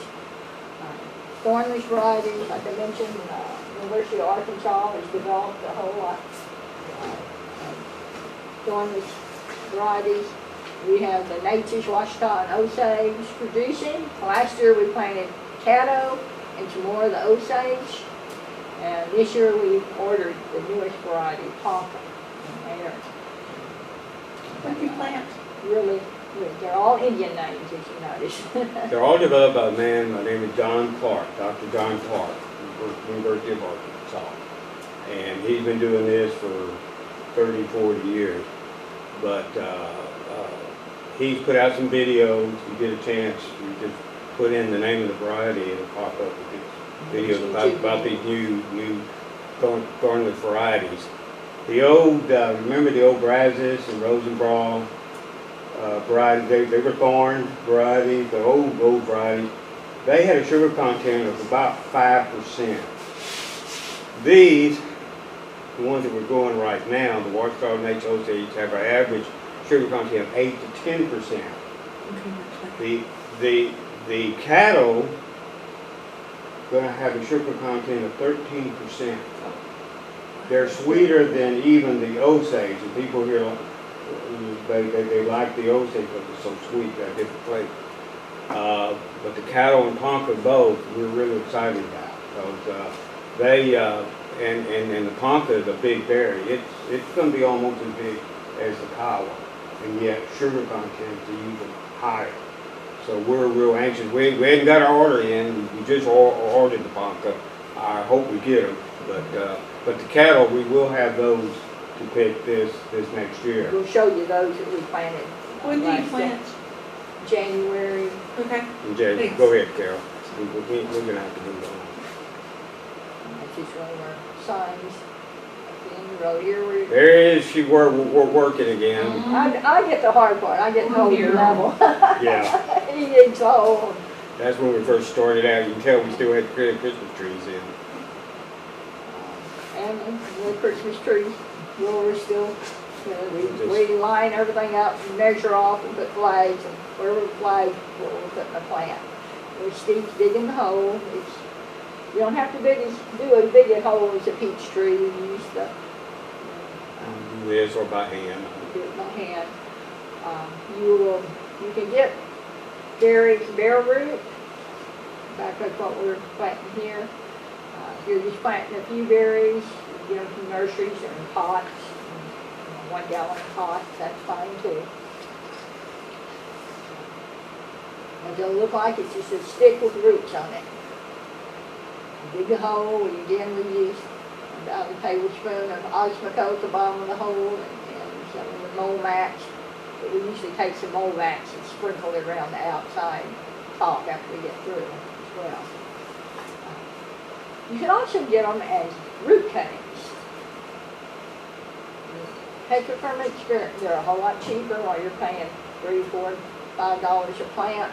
these are probably 80 cents a piece, but don't get the thermos root cuttings. We were told you'd have about a 66% survivability with the root cuttings. We had about 30. And so we want deeper wash tops. So don't go that way. I know we have friends that have used the Kiowa root cuttings and they are much higher percentage, probably like 75, 80. It was Pepper. I like your doggy. Yeah, that was Pepper. He was supervised. We lost him about 2 years We lost him ago. about 2 years ago. He was half lab and half Great Pyrenees. He was just like a big black bear. I was about to say, looks like a Newfoundland almost. Yeah, almost. Somebody said they looked like a Bernese mountain dog. He was thick hair, big gentle giant. He was wherever we went. Then you kind of spread out the roots. That's this year's, one of this year's plants. Yeah. Now some of them are a little more than just a single stick. Some of them have have branches that come out. This is what they look like A few weeks ago. a couple months later. This is a little later in the summer. And that's the following year, For the first year that the they. first year. These sort of look like a collards there. You can see they're nice big berries. We grow them up on the trellis like this, three-wire trellis. The bottom wire holds your irrigation line, and then there's a wire at 3 foot and one at 5 foot. And we train them, tie the stalks up to the. It's kind of a fan-shaped system of trellising. There are other trellising systems where you've got 2 wires here, 2 wires here. Everything just kind of grows up in the middle. But we decided to go with this system because we saw that it was much easier to train. It was much easier for our customers to pick. All they do is just walk up and they start picking. So we like this system. Keep it clean underneath. We do get some grass, unfortunately, but we try to keep this clean. You don't worry about snakes. You can see the ground.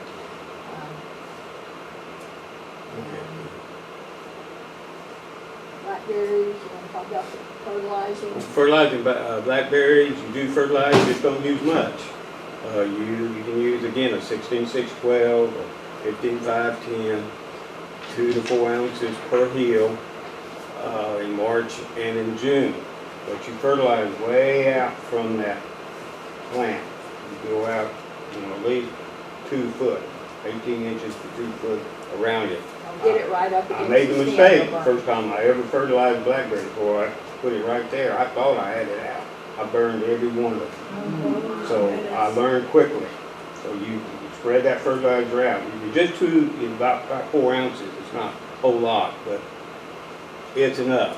You do not use Roundup before the grasses around blackberry. It'll put you out of the blackberry business real fast. Because even if you don't hit the trunk, if you hit one of the little suckers, blackberries like to sucker out. If you hit one of those, it translocates back to the parent crown and kills the whole thing. Well, too, and the roots intermingle, and with blackberries and coastal, particularly, the coastal has got the Roundup in it, gone down to the roots, it can hit those other roots in the blackberry plant, do the damage. We do use a burn down for our Bermuda grass. We still have a bad problem with Bermuda grass. So we use a burn down. Now we first started being we kind of used an organic, 20% vinegar. We mix it with some water. Don't mix it with water. You do not mix it with water. We use the pure, okay. Full strength. Full strength. And yes, it burns it down, but it's so dang expensive. So I said there had to be a better product. So we found one. We found it online. And it's called Sky. And it's paragonic acid. And there are other products that come out since then. But Sky, you can't get it from a local dealer. I went to a website, do your own pest control, or do your own pestcontrol.com, and that's where I found it. And so I'm still using it, but now there's some other burn down products available. The burn down products, it doesn't kill the plant like Roundup does. It just simply burns it down. And even if you hit say you hit a leaf or two of blackberry, yeah, it's going to scorch it a little bit, but it's not going to kill your plant. That's the beauty of these burn down. But it will sure not, and you'll see, I just used this just a couple of days ago out here in the blackberries, and you see what it does. We do use a pre-emergence control grass birds. We do a pretty good job of that. We talked about tree wire trellis system. You'll see that. Go ahead and move to the next slide. Insect disease control, again, our major problems are black stink bugs and leaf-footed bugs. But we don't spray, and he has an organic product that we do have to spray.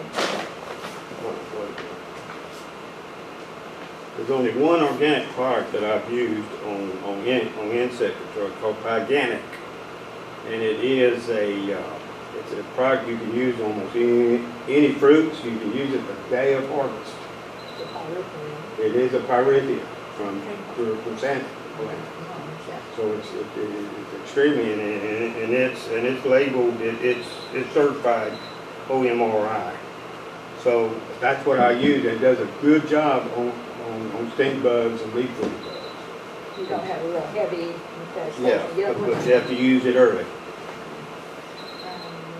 Irrigation, we water pretty regularly, especially when it's making fruit or it's trying to size the fruit.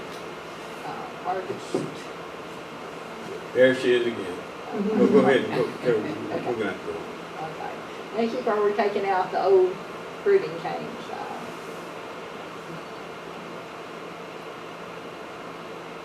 That was later in the year, a different year. You see some of them have already turned cool weather, so the leaves have turned a little bit. But you take them out. Still training. That's what it looks like before she got to that point. Yeah. That's a kind of before and after. Here's some of the ones that we call cut and hauled off, different row, different era. This is some of the new growth of the pyranocanes after we've removed the old growth, and we have to attach them to the wires to train them. And some varieties are kind of brittle. You don't go ahead and tie them up.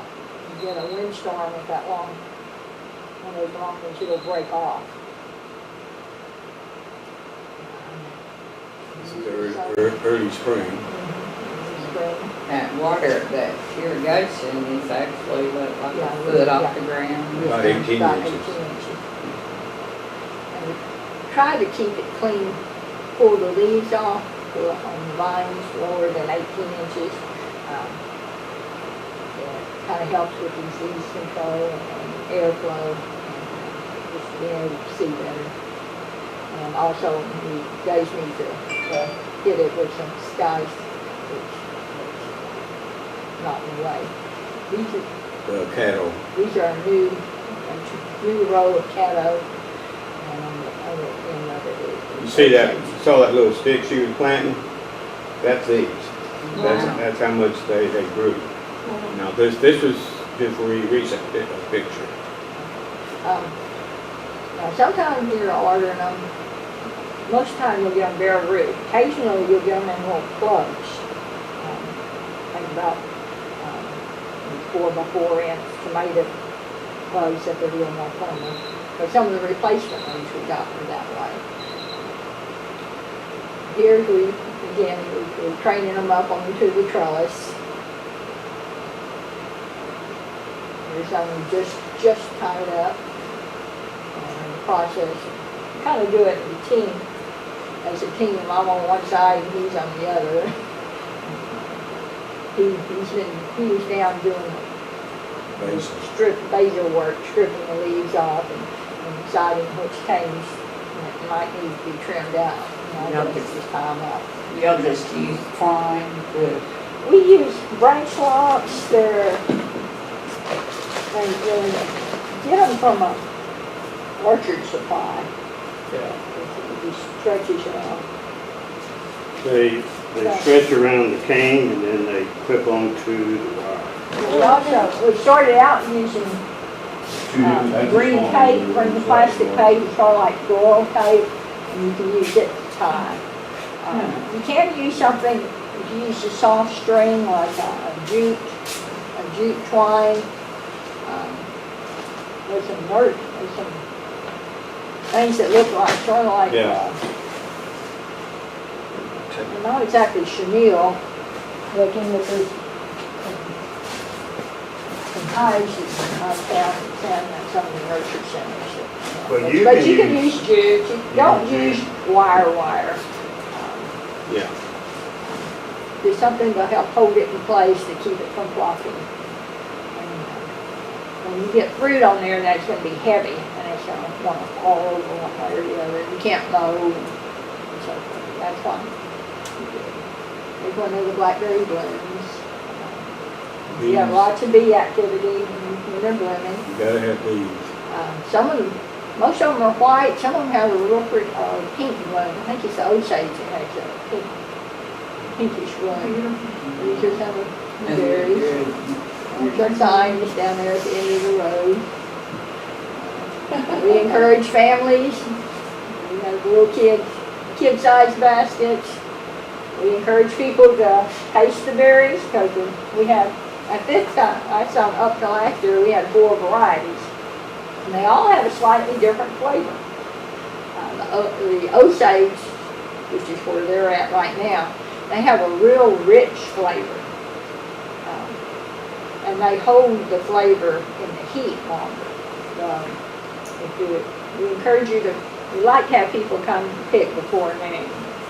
The blackberries have higher sugar content in the morning before they get hot. If you're out there picking at 2 o'clock, they're not going to be nearly as sweet as what they were at 9 o'clock. But the Osage holds the sugar content longer. So we encourage you to try them. We have the kids eat them. We don't weigh the kids before and after. Now this year, because of COVID, Yeah.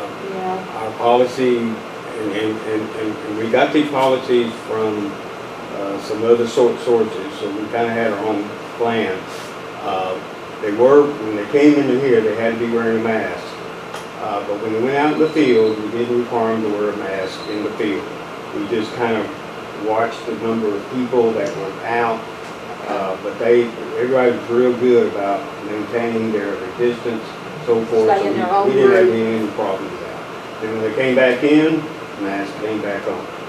Especially in the sale shop. Yeah. And we had it set up out here inside the barn to get your buckets and so forth to go out there and then go into the shop through one door and out the other. We had a few regulations, and we cleaned things real often, sprayed door handles and so forth, and wiped things down very often. This was Cindy a couple years ago. Cindy was real good. Some people don't pick up. Some people just pick the ones up high. Cindy's one that looks down underneath. And lots of times there's some of the big ones on.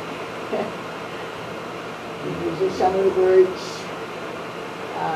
We also pre-pick berries. We go out and I pick them into this type of tray. And the whole this thing on. 6 of them in here, and I'll pick.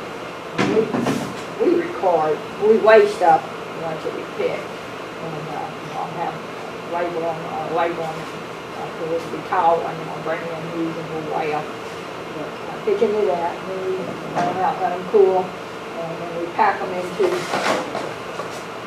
these clamshells. And they have a little soaker pad at the bottom in case they get a little bit of juice. And we have them in quarts and pints. And I will take these to the farmer's market. This year, I didn't go to the farmer's market one time. We had so many people out picking. I know, I did I did do some here that we sold on, but I didn't have enough to go on Saturday. And I know some people were disappointed, but that's just the way it was.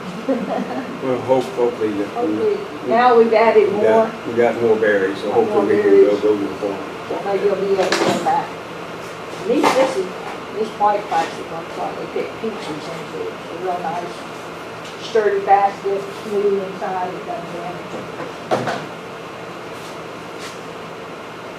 And I usually have some of my jellies there. Pears, we don't grow pears, so many people already have pears. The reason we haven't, some friends of ours that have orchards, they sell a lot of pears, but How many have pears? How many have pears? My mother-in-law does. There are some varieties that are worked here, Orient and Kiefer, only because they're fire blight resistant. Fire blight's a big problem. picture. There's the fire blights, like somebody took a blowtorch through the tree. But, The pears, like you can get in the grocery store, they're a little juicy and not much grain in them. They're very susceptible to fire blight. Actually, I do have a pear tree in my front yard, but it's never set pears. It's got little bitty tiny things that look like pear buds, like Oh. little bitty tiny pears. Uh-huh. If I bring it, maybe Richard can tell me about it. Could it just be ornamental? Could be, and there's a crab apple that's kind of that, like, and it's really big. No, it just, If it's a pear, there may be an ornamental Yeah, I pear. mean, yeah, There there might are be an some like just ornamental pear. flowering pears that don't Yeah. actually set fruit, or don't make a fruit. And then too, with some of the varieties, you gotta have a pollinator, right? okay, that may be, it's just in the front yard and it's just beautiful white, but never anything except like fingernail size Huh. things on it that are almost like fruit. With Bradford, that's ornamental, isn't it? Bradford, Maybe. It might be. There's some of the varieties. There's more, the Asian pear, I did want to try and grow a couple, and I haven't. There's more varieties than that. But I don't know what they are, remember off what they are right now. Figs. They say they're the most problem-free fruit to grow in mild areas of Texas. I grew up around Victoria. My family had fig trees all our life. They call them blue fig. I don't know what they actually were. And the recommended varieties now are Celeste, LSU Purple, Texas Everbearing, Ground Turkey. Some people say they're the same thing, but I think there's a little slight difference. Okay, one thing to think about when you have figs, they have an eye. Y'all know what an eye is on a fig? Okay. Some varieties have a closed eye and some have an Picture of open it. eye. I'll show you, there's a picture in just a moment. Celeste has a closed eye. Texas Everbearing is partially closed. The Alma, which is a big fig, has an open eye, but it produces a little piece of drop of sap, helps keep the moisture out. But it's supposedly a nest coating party. Here's the picture of it. This one here. maybe it's working. Okay. The one on the left has the open eye, and the one on the right has the closed eye.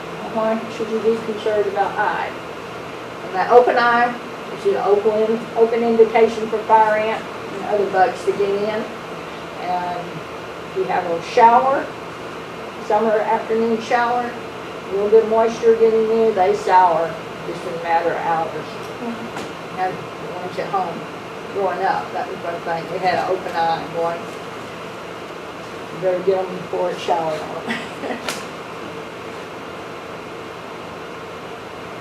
Celeste make a really pretty bush.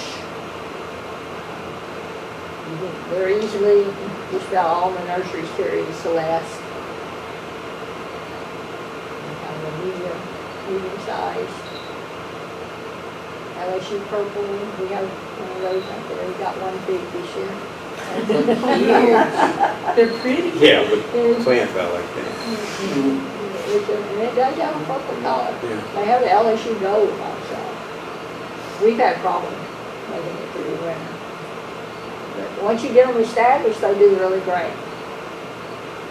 They have shallow roots, so you really need to water them a lot in the summer. If you can mulch them, that's even better. You do small applications of fertilizer, which you do it pretty often. They don't have many pests except for, you have ants, except for birds. Birds love pigs too. Protect the young trees from freezes, so you wrap, put a cage and put frost top around it, or put hay up around it. We've done both. You have to do it before the freeze last year. And that, you did cages like that and put hay in it. And we did pretty good, but then last year we had a really hard freeze before we had a chance. It was just before we had our farm tour, and we didn't get out there to do it. These are blueberries. We won't spend a lot of time on them. These are the things we'll talk about. These are some of the, they're all, the blueberries you'll get to grow down here are called rabbit. The reason they're always when they were pink, when they're pink, before they get ripe, they're pink, and they do look like a rabbit's eye. Evidently, the blueberries that grow up north don't go through that stage. They are completely different varieties. They call them high bush. But these are some of the varieties that do well here. But you have to have 3 varieties for pollination. When we were growing, I really liked the Premier. The Kip Blues did. The Woodard was a big berry. It didn't produce as heavy, but they were a big berry. The Brightwell and Climate. And all these are pretty much available. Austin is just coming in. We got out of the blueberries business. The reason we got out, we had blueberries on the other side of the hill up till 2011, the drought. We watered out a pond. The pond went dry. And we've got a few bushes out there that survived over the years. Last 2 years, we actually picked a few berries off of them. If they were neglected, it's amazing that they're alive. The thing about blueberries, you have to have acid soil. They love it 4 to 5.5 pH. We were kind of borderline at 6. It can be done, but you have to put in sphagnum peat moss in the potting hole. In fact, we mixed it about half and half before we planted. And then use pine bark around it as mulch. You can't plant in heavy clay soils. These get to be pretty good sized bushes. 6 foot apart, rows 12 foot apart. Peel and remove grass weeds before planting. But again, they're one that's very sensitive to Roundup or other herbicides. So it's better to get rid of the weeds first. If you're using the sphagnum peat moss, it comes in a bale, not rectangle, bale. And what we did, we put these big tubs over there, and we put it about half full, and then add water. But wear a dust mask if you're doing this. It's very dusty. We mix, got the peat moss damp, and then add some more in, and added water, and then we put it in the hole and mix about half and half sand. A lot of work, but it really made a difference. Set them at the same height, same planting depth as what's in the pot. Water them in real well. You don't really get them at bare roots around here. Just tip prune if you have them in pots. Tip prune you'll get when you plant them. Since they are shallow rooted, and they're very sensitive to salt, so you can only use ammonium sulfate fertilizer. You use organic fertilizers such as cottonseed meal and feather meal and alfalfa meal. When we were doing it, you could use azalea fertilizer. Seem like now they've got started using ammonium nitrate in the Xavier. cellular food fertilizer, so I'm not sure you can still do that. 5.5 ounce 2100. Apply a heavy, thick layer of pine bark mulch, about 2 feet out from the plant. And mentioned they're very, very sensitive to salt. So chances are, if you have a real, real deep well, 300 feet, it's going to have too much salt in it. You have community water or city water, you can't use that to water your blueberry plants. It can eventually kill them. Like we watered out a pond, can put water in a container, and hope that some of the salt leaches out.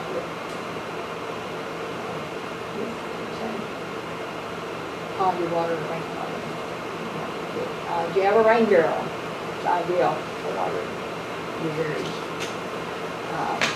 If you're in a place and you just really want blueberries that your soil is too basic, or you have too high a pH, you can grow them in a container. With a big tub, like the blue tubs, or even short tubs if you have cattle. Drill holes in them and put straight sphagnum peat moss, maybe mix in a little bit of pine bark into it, and plant tip glue. The tip glue does well in a container, and they are pretty much self-fertilizing. You don't have to have another variety to produce. Now, they're not going to produce as much as one that's out there in the field, but it will produce you some berries. But keep them, use rainwater or pond water or something like that. Or if you have a real shallow water well. Again, the heavy mulch helps weed control. Don't use the Roundup around them. At that point, we use the 20% vinegar. And you just started using the size thing. Do your own pest control. Do your own pest control. Pruning, there's really not a whole lot of pruning. Prune out any dead limbs.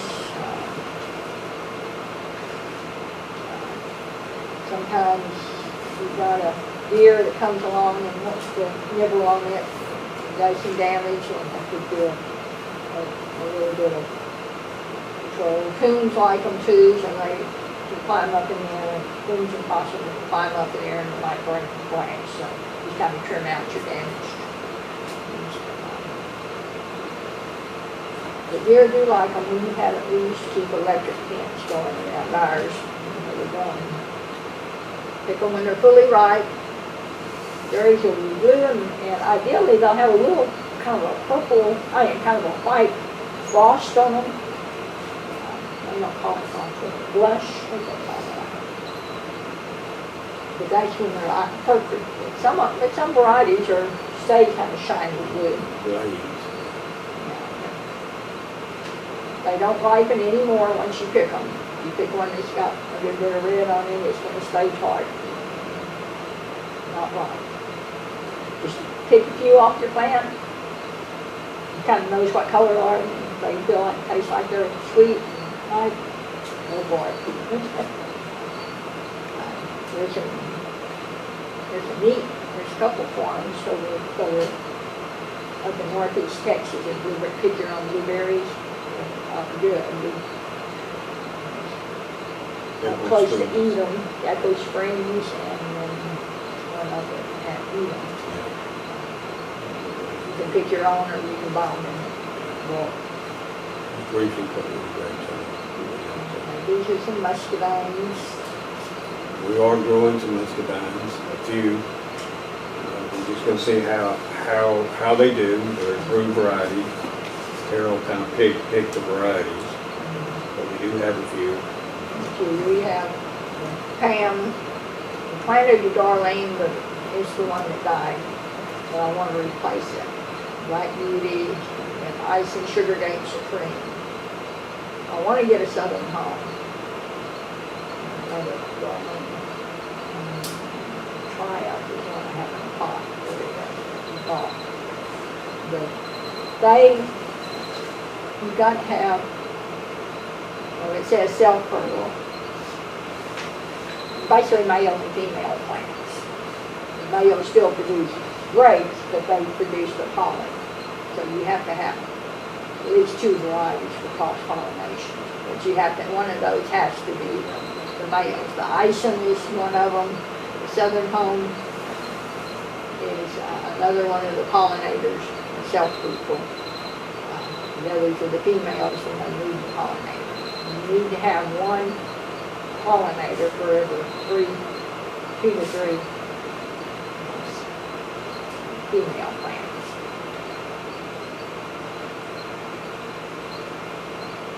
There's also a bunch.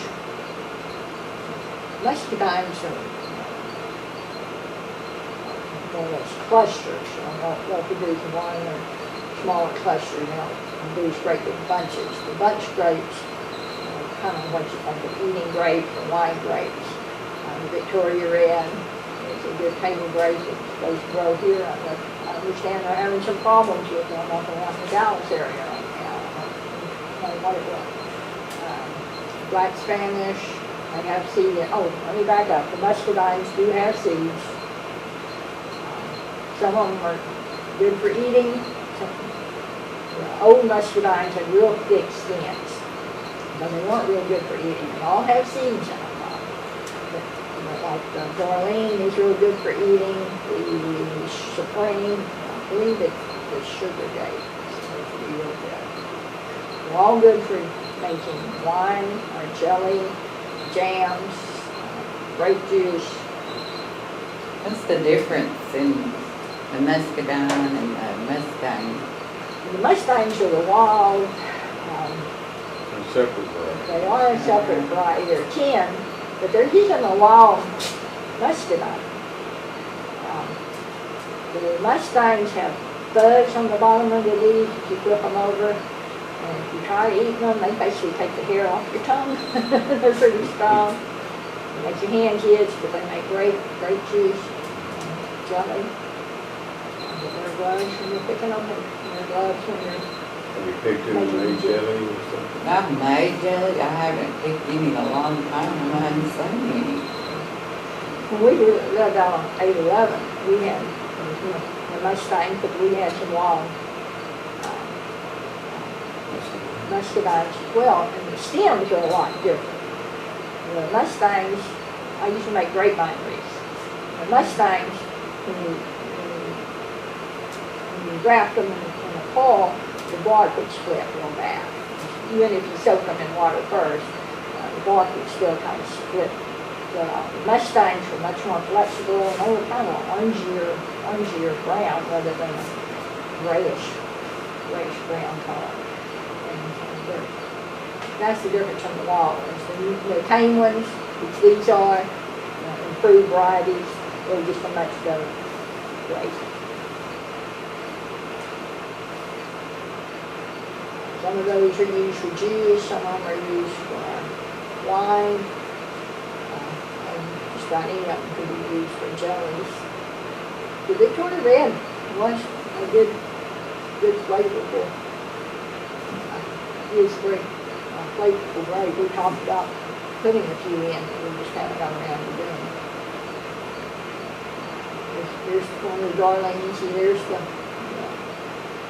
it's a muscadine one there on the left. You see it's kind of in clusters, individuals with maybe 2 or 3 grapes together, while the Blanc du Bois, it's a big bunch grape. Think about what you see with the table grape. I think it's used for wine. The Black Spanish, again, they're small, but they make big clusters. Victoria Red. A lot of the same keys to growing grapes is the same as other fruits. You need to fertilize like our muscadines. Isons, it's a very big mail order company. They're the big name in growing muscadines. They have all sorts of information. This book here. That one doesn't have much about muscadine. No, we don't have anything about muscadine, but it does have a lot of information about some of the other bunch shrubs. One great diseases by Jim Moss. We failed to mention the Texas Peach Handbook. This is an excellent handbook. I'm always going back to it a little bit. Texas Peach Handbook by Jim Camas and Larry Stein. I'll leave them up here if you want to look, take a picture of them and see what you can find. I know that a lot of the bookstores will have them. What is this? Okay, here we're planting muscadines, they Muscadine, get them right. bare root, they have a whole lot of Yeah, a whole lot of different root systems, lots of roots. So you have to be able to get your hole right size.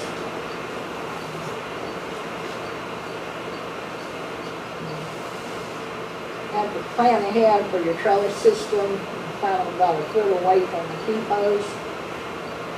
Originally, when we put our key post out, we understood you're supposed to put them in between the key posts, but so it threw us off. But anyway, that's beside the point.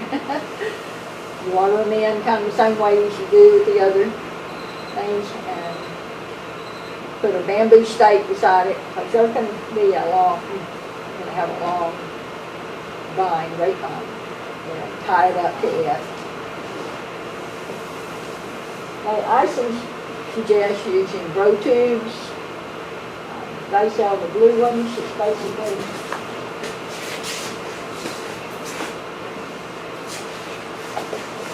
a piece of blue plastic sheet. You just roll it up and roll it slide it inside the blue. And then put it over the vine and the bamboo stake. And you punch a hole and put it at the top and put a zip tie and hook it onto your bamboo stake there. Just keeps it in running. Which helps with it's supposed to help with the stall, prevent sunstall, and also protect the young plants from using herbicide around it. The downside, fire ants like to get up in there. So every so often, and grass likes to grow up in there. So every so often you need to raise it up, pull the grass out, and check for fire ants. I asked Extension muscadine specialist Justin Shiner what he thought about the grow tubes, or the blue grow tubes. He said they're A&M. They use the grow tubes, but his are more like made out of a milk carton type substance, kind of a waxed paper. So I'm not sure where he gets here, I'll have to find out. But we only had like 7 plants, so it wasn't a big deal. We got enough those. And then again, you kind of take them off in the winter. After the first winter, yeah, there it is. And we put a fiberglass pole down beside it to help hold it in place. Trellising, you train them to grow along the top of the wire. That one's growing in the middle. That was, I think, over on A&M camp. They had, there's one in the back there that's got to grow too, still on it. Aggie Horticulture has a lot of stores for a lot of information on their website. They've got things on home gardening, fruit and nut, whatever. Texas Peach Handbook is really a good book. Website says Huebner patch. During growing season, on HuebnerBerryPatch.com website. Steve posts a daily blog on picking conditions. So we have a lot of blackberries ready. They're open, already picked out. The peaches are ready. You can check it out at HuebnerBerryPatch.com. Plus, we have a place where people can sign up for our newsletter. We'll send out a newsletter to everybody that's on our email list. But we don't always do fruit. Every now and then we've got to get out in nature. So we just got back from Abilene State Park. she decided we needed to get away for a while, so that's Y'all what have we did. your, information in here, On what now? your website. I've got a business card in there on the register. Plus we have a business card in there with our email, our website. We had to go to Abilene and find a Monarch. That's, Now, 2 years ago, on here under this great big cedar tree, we left, there's still some of those yellow flowers out there, but it's not as big, it was that wet year, there's so many. We still have a lot of them in our yard, but I've only seen one monarch here. There's saw several there at Abilene. Get out, enjoy God's view, beautiful nature, the way the sunset. Glad y'all could come. so if you don't get all the blackberries and peaches you want home, just come here. Yeah, sounds good. Sounds like a lot less work for us. Well, in some ways, yeah. We attend Texas Fruit Growers conferences. They've been big on the golden kiwis last few years. It's now big, SFA, sitting up Austin. David Creech over there is doing a lot of research on that. On But kiwis, yeah. they're finding out they're a little more finicky than they first thought as far as production. But you talk about arbors, you have to have huge stuff to support that stuff. We're kind of fascinated, but we're not. we usually ask if we do strawberries. I'd love to, but I think you need a high tone or a deep house to do it well. On the TS granite fashion. Anyway, I'm pretty well concluded here. We're going to go